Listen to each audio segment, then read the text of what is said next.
تحقیقات ماهواره‌ای نشان داده است که از سال 1980 تا کنون 5 پیریخ هیمالای تقریباً از بین رفتند.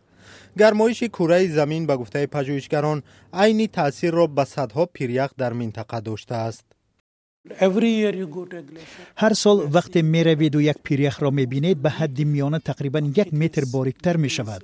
همین وضع آبشوی پیریخ ها در منطقه جمو و کشمیر را نشان می دهد. در کوههای هیمالای از جمله در هر دو منطقه ولایت کشمیر تحت نظارت هند و پاکستان 14,000 پیریخ خرد و بزرگ ثبت شده است. بزرگترین پیریخ ها در شمال و شرق هند و افغانستان هستند. پیریخ ها آنچنان تیز آب می شوند که ما نمی توانیم تخمین کنیم تا کی دوام می آورند.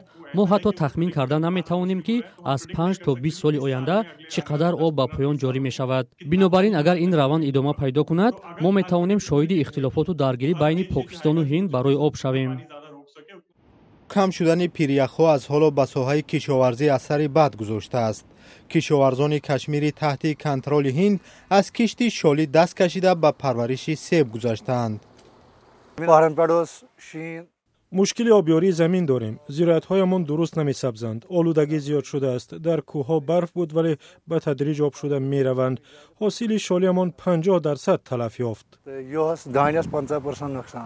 کشاورزی یک منبع درآمد اصلی مردم زیاد در هند و پاکستان است و دو طرف دیر باز در مسئله تقسیم آب اختلافات نظر دارند.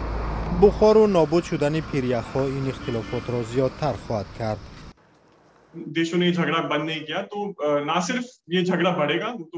اگر دو کشور مناقشه را بحث نکنند نه تنها بحث و دعوا زیاد می شود بلکه از نظر تامین آب مشکل پیدا می کنند. با فکر من ما به نقطه رسیدیم که دو کشور باید نه تنها مناقشه در زمینه مسائل حقوقی و اخلاقی بلکه مناقشه در زمینه زیست محیط را بحث کنند. آسیای جنوبی یکی از مناطق بسیار آسیب پذیر در برابر تغییر اقلیم است. اگر برای پیشگیری از این گرمایش کاری کرده نشود، به تخمین پژوهشگران کمی آب، خشکسالی و بالا رفتن سطح بحرها 60 میلیون نفر را در آسیای جنوبی بی خانمان می کند.